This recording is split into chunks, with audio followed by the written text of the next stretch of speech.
Welcome to the Deep Dive. This is where we take the source material you send us and, well, we explore the most valuable insights hidden inside. Think of it as your shortcut to getting really well informed. Yeah, absolutely. And for this deep dive, you've given us some interesting stuff, excerpts from an 80-minute conversation. It's all digging into the June 2025 updates from OnPassive. That's right. We've got pieces looking specifically at the refresh they announced for their ecosystem. And these things they're calling technology tables, plus a pretty significant update to how commissions work. Okay. So our mission today seems pretty clear then. We need to unpack the key info from this, quite long conversation and help you figure out the significance of these changes, what it all signals for OnPassive moving forward. Definitely. And the core idea, the one really hammered home in the source material, is that June 2025 isn't just, another month. They're presenting it as a really critical turning point, positioning OnPassive less like just a company launching stuff and more like this global movement. Powered by artificial intelligence, shifting from that foundational build-up phase into what they're calling bold global execution. Bold global execution. Okay, right. So let's unpack that. Where Yeah. does the source say this big shift actually starts? What's the foundation? Well, the conversation puts a lot of weight on the infrastructure first. It talks about a massive transformation of the core OnPassive ecosystem, the OES. Okay, massive transformation. So not just minor tweaks then.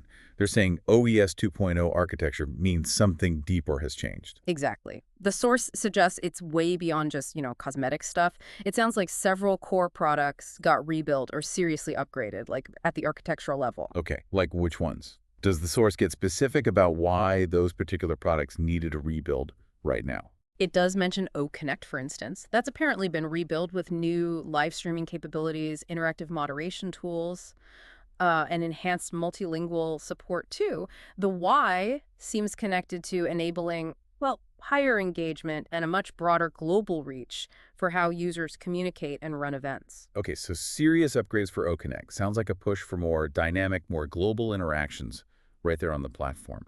What about other key tools? O Wallet, their payment system, that's also been enhanced.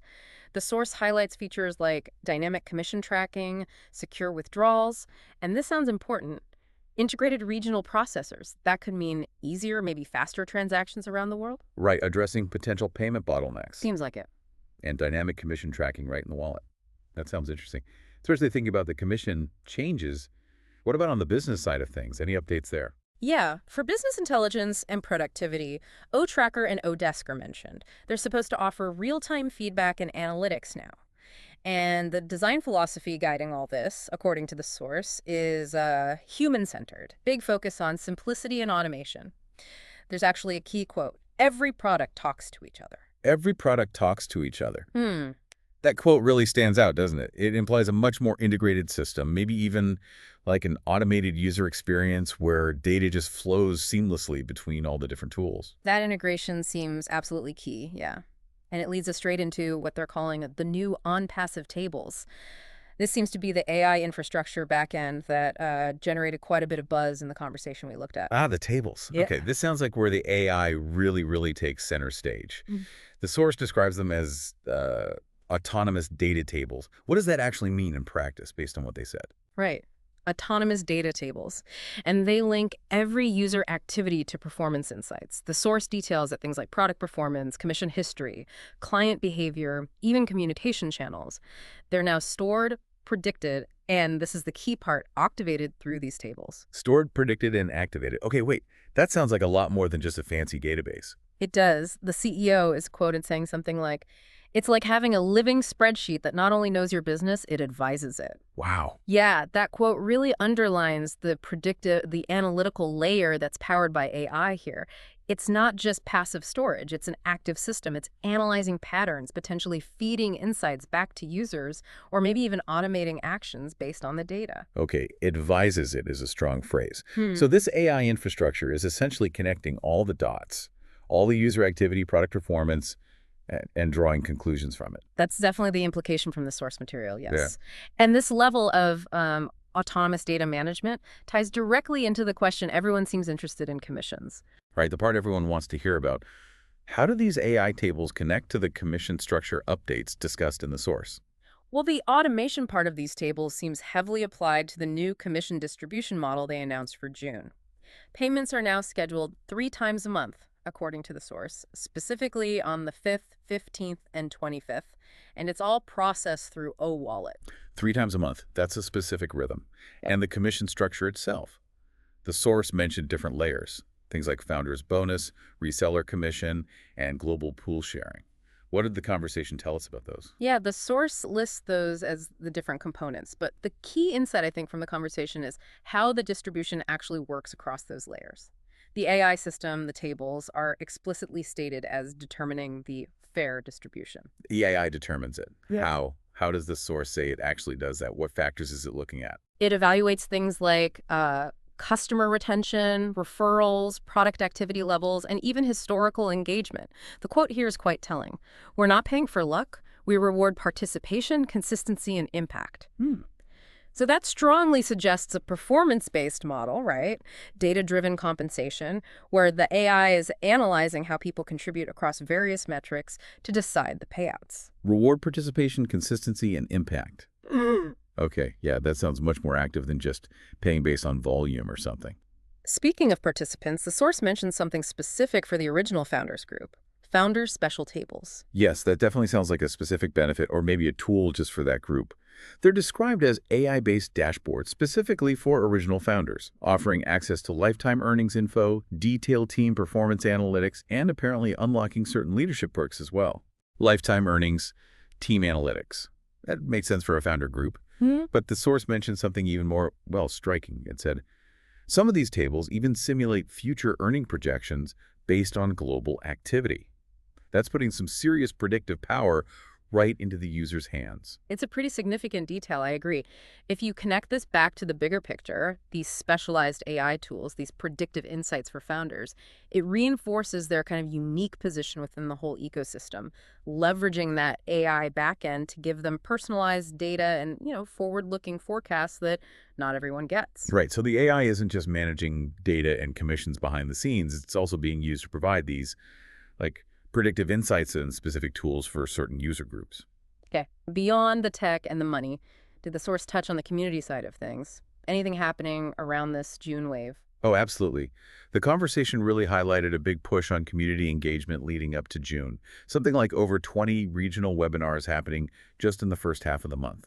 Wow, 20 regional webinars in just 2 weeks. Right. That's a coordinated effort. What were they covering? Well, the source mentioned weekly OConnect meetings focusing on topics like, digital wallets, AI bots, affiliate empowerment, stuff like that. And importantly, they apparently featured testimonials from founders in different places. Kenya, India, UAE, the US were mentioned. The quote used to describe this was that it represented a revival of global collaboration. Hearing directly from founders across different continents. Yeah, that definitely reinforces that global movement idea they mentioned earlier.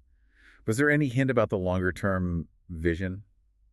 Or maybe identity? There was a moment touching on that, yeah. On strategic vision and potential rebranding, there was some speculation mentioned in the conversation around a name like On Fusion leading into the CEO's response. Okay, interesting. How did the source frame that potential future then? What was the response? Well, the CEO's response, as presented in the source, was quite intriguing, framed very carefully. Something like, without confirming or denying, I can say ONPASSIVE is evolving. What we're building is bigger than one brand. Expect surprises. Bigger than one brand and expect surprises. Okay. That leaves a lot open to interpretation, but it definitely signals, forward movement beyond just the current ONPASSIVE scope. Seems that way. So, all right, pulling all this together then. Yeah. Based on this 80-minute conversation you analyzed, the June 2025 updates seem to point to some pretty significant, maybe even architectural level changes across the whole ONPASSIVE ecosystem, all powered by this new AI infrastructure they're calling the tables. Yeah. And this AI enables these autonomous, data-driven processes, particularly automating how commissions are distributed based on specific performance metrics, and providing advanced analytics, even predictive tools, especially for those original founders. The source definitely paints a very dynamic picture, yeah. It used phrases like ONPASSIVE being on fire towards the end of the chat. And the stated focus isn't just on, launching products anymore. It's aiming at launching lifestyles, trying to move the internet from just passive use to active impact. It's a bold vision, certainly, as presented in the source material you shared. So you've heard about the transformation of the ecosystem architecture, the introduction of these AI-powered tables, linking activity to insights, the updated commission model, automated by AI, including those special tables for founders, and the emphasis on community events, plus that hint about a future identity. It seems pretty clear these updates are meant to mark a really significant inflection point for the platform. Definitely. So here's a thought for you, our listener, to consider as we wrap up. Given everything we've unpacked from the source about this integration of AI, from powering back-end tables that link user activity and predict insights, to automating commission distribution based on engagement, and even simulating future earnings for founders. What does this level of autonomous data management and predictive analysis really mean for how online business ecosystems might function in the future? And maybe, how does it redefine the relationship between the platform itself, the participant on that platform, and their actual performance? Something to think about.